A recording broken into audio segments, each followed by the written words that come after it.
नमस्कार, मी दीपक जाधव, नाशिक. अमेरिकेबरोबर करण्यात आलेला टेरिफ करार हा भारतीय शेती आणि भारतीय पशुपालकांना उद्ध्वस्त करणारा करार आहे. या करारामुळे 0% अमेरिकेचा शेतीमाल आता भारतीय बाजारपेठेत आणि मार्केटमध्ये येणार हे आता उघड झालंय त्या ठिकाणी. चीन आणि अमेरिका यांच्यामध्ये जो काही टेरिफवर संघर्ष झाला होता त्या अंतर्गत अमेरिकेचे सोयाबीन चीनमध्ये घेण्यास नकार देण्यात आला. त्यामुळे वेगवेगळ्या प्रकारचे खरेदीदार हे शोधून त्या ठिकाणावरून चीनने सोयाबीन आयात करण्याची भूमिका घेतली.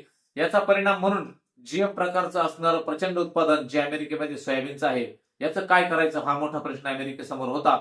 या कराराने त्यांनी तो सोडवला आहे आणि ते सोयाबीन जर तसं बघितलं तर त्याच्यामुळे भारतामध्ये ज्या ठिकाणी 0% आयात कर आपल्याला लावता येणार आहे. त्यामुळे भारताच्या सरकारने हे मान्य केलं की ज्याच्यामुळे सोयाबीन उत्पादक शेतकऱ्यांचे आता दर मिळत आहे 4-5 हजार रुपये ते देखील आता मिळणार नाही. त्यामुळे शेतकऱ्यांचं कंबरड मात्र त्या ठिकाणी मोडणार आहे. दुसऱ्या बाजूला महाराष्ट्रामध्ये अगोदरच मोठ्या प्रमाणात कापूस उत्पादन त्यानंतर दुग्ध उत्पादन होतं, त्याचं ऍक्सेस उत्पादन होतं दुधाचं आणि त्याचे बाजारभाव आपल्याला पावडर बटर आणि आंतरराष्ट्रीय भाव काय आहेत यानुसार ठरावे लागतात. आणि त्यामुळे जर या ठिकाणी बाजारभाव वाढले तर दूध उत्पादकांना मोठ्या प्रमाणात त्याची किंमत चुकवावी लागते. आपण अगदी 17-18 रुपये प्रति लिटर पर्यंत दूध दर पडलेले आपण सगळ्यांनी पाहिलेले आणि ह्या आंतरराष्ट्रीय भावाचा परिणाम असतो हा. या करारामुळे अमेरिकेचं दूध आणि अमेरिकेचे दुग्धजन्य पदार्थ जर खुल्या पद्धतीने भारतीय बाजारपेठेमध्ये आले तर विशेषतः महाराष्ट्रामध्ये जिथे ऍक्सेस मिल्क प्रोडक्शन होतं आणि सर्व दुग्ध उत्पादन शेतकऱ्यांचं कंबरड त्या ठिकाणी मोडल्याशिवाय राहणार नाही बघा. त्यामुळे मोठा तोटा हा पशुपालकांना आणि दुग्ध व्यवसायाला भोगावा लागणार आहे. तिसरी बाब म्हणजे जी आपल्याला आपल्याला महत्वाचं असणार म्हणजे कापूस. तर बघा ज्या काही टेक्सटाईल इंडस्ट्रीनं ज्याच्यावर दबाव टाकला आणि त्याचा परिणाम म्हणून भाव पाडण्यात आधीच आलेले तर वेगवेगळ्या प्रकारचे निर्यात कर देखील कापसावर लादले आणि त्याचा स्टॉक करण्यावर देखील बंदी केली होती. त्यामुळं त्याचा आता जर तसं बघितलं तर कापूस अशा प्रकारे आयात मुक्त करण्यात आला तर त्याच्यातून मोठ्या प्रमाणात कापूस उत्पादक शेतकऱ्यांना सुद्धा त्याची किंमत मोजावी लागणार आहे. तर महाराष्ट्रातील ही तीनही पिकं जर मोठ्या संकटात भविष्यात सापडू शकतात. सोयाबीन, कापूस आणि दुग्ध उत्पादन याच्यामध्ये 50 ते 60% शेतकरी या तीन पिकांमध्ये किंवा या तीन व्यवसायामध्ये अग्रेसर आहे. तर मित्रांनो बघा, भारताने जो काही अमेरिकेबरोबर हा करार केला तर या करारामुळे असं स्पष्ट होतं की ज्या अमेरिकेच्या काही कृषी मंत्री आहे त्यांनी ट्विटरवर टाकलं की येणाऱ्या काळामध्ये आर्थिक समृद्धता होणार आहे अमेरिकेतील शेतकऱ्यांची, कारण मोठी अशी बाजारपेठ जे काही भारताची अधिक लोकसंख्या आहे त्यामुळे मोठी बाजारपेठ आपल्याला उपलब्ध होणार आहे.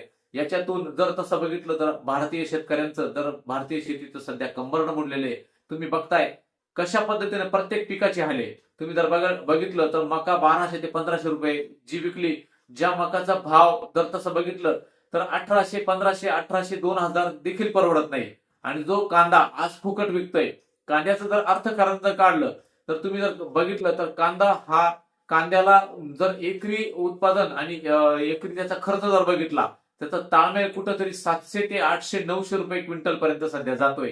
कारण त्याचे काढण्याचे रेट, त्यानंतर पेस्टिसाइड्स, सगळ्या गोष्टी अगदी लागणीपासून तर खतं, पेस्टिसाइड सगळ्या गोष्टी काढल्या तर कांदे हे 800 रुपये जर क्विंटल खर्च येतो आणि कांदे जर 1000-1200 रुपये जात असतील तर शेतकऱ्याच्या घरी रोजंदारी देखील सुटत नाही.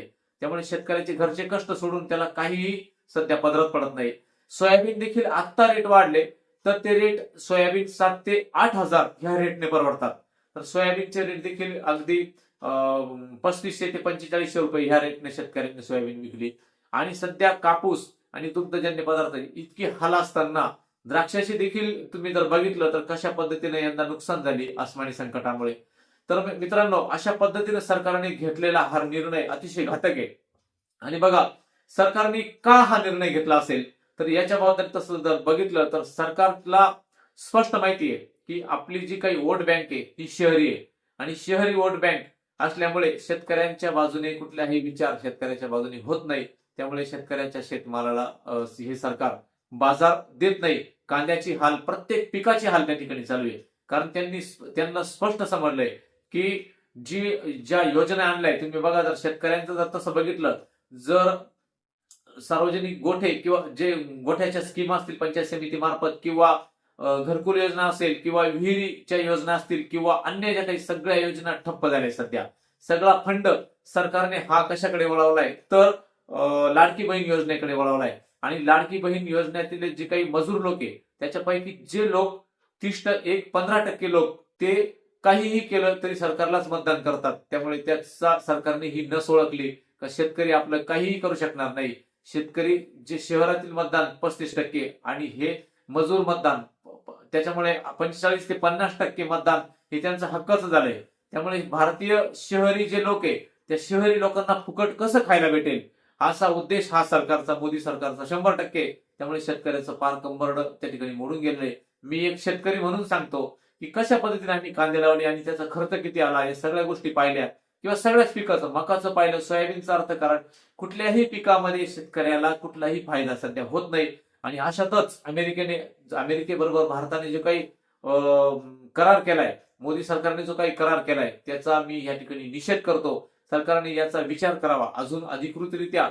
याच्यामध्ये काय काय फायदे असतील किंवा काय काय तोटे असतील जरी समजलं नाही, परंतु त्याच्यातल्या तज्ज्ञ आणि विशेषज्ञ लोकांनी सांगितलं की मात्र ह्या 3 बाबी मात्र कंबरड मोडणारे आहेत. आता जर विचार केला, जे कृषी मंत्री आहेत या कृषी मंत्र्यांचा आणि केंद्रीय कृषी मंत्री शेतकऱ्यांचा काहीही संबंध नाही. त्यामुळे शेतीमध्ये नेमके तोटे काय असतात, शेतीचं दुःख काय हे सगळं शेतकऱ्याला माहित असतं.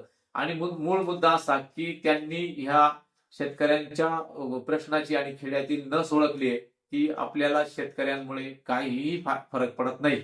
त्यामुळे हा मुद्दा आज शेतकरी वर्ग जो काही हातगाईला आलाय आणि त्याच्यात हे एक दुष्काळात 13वा महिना हा सरकारने टाकलाय, तर या गोष्टीचा निषेध करून तीव्र विरोध केला पाहिजे या गोष्टीला. कारण आपण भरडलो जातंय. मित्रांनो, तुम्ही विचार करा, तुम्ही कुठल्याही पक्षाचा असेल, तुम्ही भाजपा असू द्या, शिवसेना, काँग्रेस, कुठल्याही पक्षाचा असू द्या, परंतु मी एक शेतकरी आहे.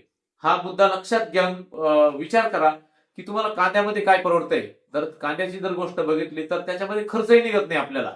आणि कुठल्या पिकाचं आहे बघा, आज जर तसं बघितलं तर एक बोटावर मोडण्यासारख्या शेतकऱ्यांना द्राक्षाचे पैसे झाले. एक 50 ते 70% द्राक्ष हे फेल गेलेले आहे.